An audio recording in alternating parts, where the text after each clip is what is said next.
is also a culpable violation of the Constitution. So mas maraming grounds laban kay Presidente, yung tunay na talagang kitang-kita. Hindi katulad nung ginawa-gawa lang, pinilit lamang para merong maging kaso.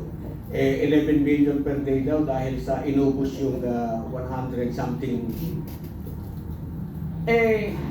Gusto nilang maunawaan kasi paano ginagasta yung confidential intelligence fund para maka-identify sila ng mga safe houses, etc. ng ating gobyerno. Hindi naman uubre yung gano'n. No? So, meron ko isang bagay na gustong tawagin ng pansin. Bantayan ninyo yung restitution, yung pagbabalik ng mga ninakaw ng mga engineers, ng mga contractor. Yung restitution before he is tried is violative of his rights, no? To be presumed innocent. Hindi dapat ginagawa yun. Tingin ko doon kasi, kunyari restitution, pero bayad yun to be free. Baka bayad yun, ng mga nag-return, ito yung share mo po. O, ito sa'yo na. So, bantayan ninyo kung saan napunta yung isinauli na pera. No? Dalawa lang yata yun si Hernandez at saka si Alcantara. No? So, yan, gagawing state witness yan.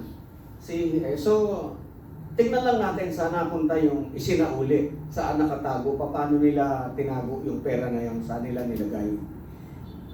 Because hindi dapat nagiging condition ng restitution. Restitution after, it comes a matter of course. Freeze mo yung assets para hindi mawala, hindi maubos. Hanapin mo yung bahay kung saan nakatago yung mga pera. Kasi wala na yata sa bangko yung mga perang yan na nasa bahay-bahay. Hindi natin tricks yun, siyempre na kung saan tinago. Pero makahanap mo yan yung nung araw merong peer meeting nakita yung bahay sa Ayala, Alabang.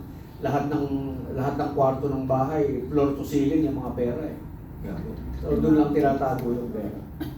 Alright. Maraming salamat po, General Garcia. Miss Penny, balik tayo dun sa impeachment na scenario. What if ikaw yun, syempre you're a constituent of a particular district, di ba? So, what if, anong mararamdaman mo kung yung congressman mo hindi sang-ayon dun sa opinion na dapat i-representar niya pagdating dun sa decision niya sa impeachment? Anong mararamdaman mo about it? Nakakalungkot. At ano sasabihin mo sa Sabi ko nga congressman pala, mo? bawal na pala tayong malungkot dahil lagi tayong malungkot. Sasabihin natin sa congressman natin, ihanda mo ang sarili mo dahil ang table umiikot. Babalik at babalik yan kasi hindi habang buhay magnanakaw ka. Mag-succeed ka, pero talagang lahat yan mailalantad. Malalaman, walang lihim na hindi nalalaman. Lalo na kapag hindi lahat nabalatuan. Tama ba yun? That's reality, di ba? Sabi nga nila, ang matakot ka pag hindi lahat nabahaginan. Dahil may puputak dyan. Ngayon, greedy nga greediness is talagang magdadala sa iyo sa kalugmukan, sa baba. Why? Pag nagbigay ka, hindi sapat kahit kanino. Kasi kapag greedy ka, ang ma-encounter mo, mas greedy pa sa iyo. Lalo na alam ng pinagbigyan mo kung saan inanggaling ang pinamimili mo. Tama? Kaya kanina po, pwede ko pong susugan yung kanina, Sir Rob. Okay lang? Sandali lang to. Kanina, habang nagsasalita si General, si Ma'am Malu, talagang nag-flashback sa akin na hindi ko mapigilan na magkaroon ng comparison doon po sa dati nating Pangulo, si FPRRD, at sa ngayon. Why? Dito, kapag may mga rally, may mga pagtitipon, dahil panawagan para po sa freedom na gustong maramdaman ng taong bayan, hindi pa nga nag-uumpisa ang barikada, grabe. Ngayon ako nakakita ng mga bagong alambre, mga wire na bagong bili. Dati may kalawang Kasi yun at yun ang ginagamit.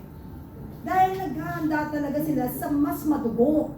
Na yun talaga ang gagawin. Huwag lang makapasok kahit isang langaw. And aside from that, may dalawa pang mga prefab or container na magkapatong hanggang second floor. Magugulat ka na lang, hindi pa sapat. Meron doong nakatayo. Ganun. Diba? Ang nakapanlulo mo at nakatutuwa. Alam po ninyo dati, pag may rally, ito po nangyari. Ipa-flashback lang natin kung bakit hindi ko mapigilan na hindi maikumpara. Dati po sa ating pong past na administrasyon, kapag may rally, makikita mo dyan, May mga Pilipino, may palugaw pa sa nagrarally. May kitchen. O, para hindi magutom mga nagrarally, lalo nilang maisiwalat at maramdaman ang freedom na magsalita. At dapat kapag namumuno para po sa atin, ito po ay gabay para mamuno tayo ng tama at yung path na atin kung sususugan o susundan, yung path kasama sa panawagan ng taong bayan. Pero how can you listen?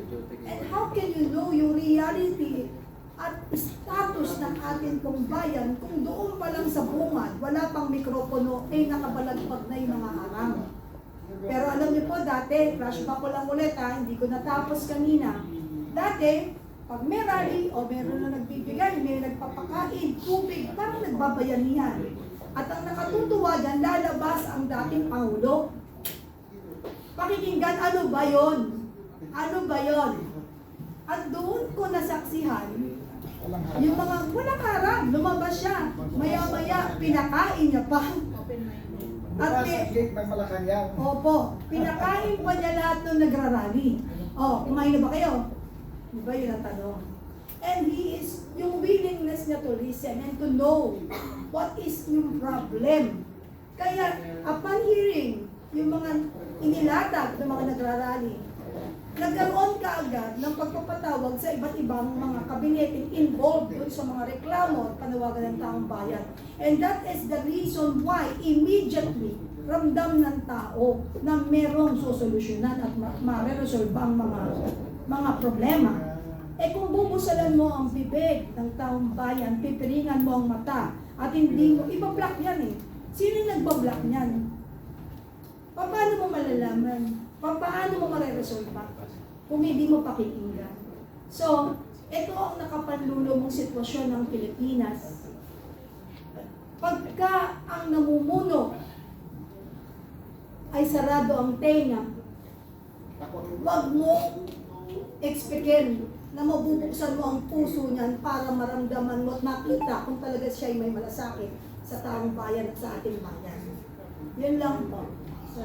Alright, maraming salamat po. Okay, so actually ngayon may naririnig ako na may movement among citizens, no, na parang they're preparing to actually tell their mga representatives about this yung paparating na impeachment, kasi may dalawang impeachment nga, at sinasabi may grupo ngayon that what they're doing is they're district to district, they're collecting evidence after evidence.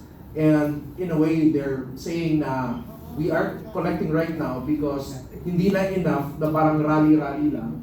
And they're telling their, kilala namin kayo, alam namin na kayo yung bumoto dati sa dating impeachment. And if you're gonna do that right now, we actually have an evidence. We visited the sites, we took some photos and all of that. And it's about time that, we take accountability to the next level beyond the rally, but really actual fighting of the congressmen nila. So already there are some districts na ginagawa daw yun. Alright? So which is, I think, it's something that's magandang move, no? Na ginagawa ng mga tao para talagang alam ng mga congressman na hindi lang ito at the national level ang presidente ang dapat managot. But also, sa mga mismong decisions nila, hindi sila pwedeng magtago doon lang sa mga national issues, but people are already bringing up the accountability level doon sa district level and also evidence after evidence mismo doon. Kasi mas madaling hanapin yung evidence di ba? From the published na data at kung ano ang meron, tapos trace nila yung mga contractors. In fact, they were also saying na may nakausap silang mga local contractors who are also willing to say na ganito yung mga naging arrangements and all of that. So, sana mangyari siya all over the Philippines, no? Hindi ko alam anong extent ng scale ng ginagawa nila, but something is happening right now.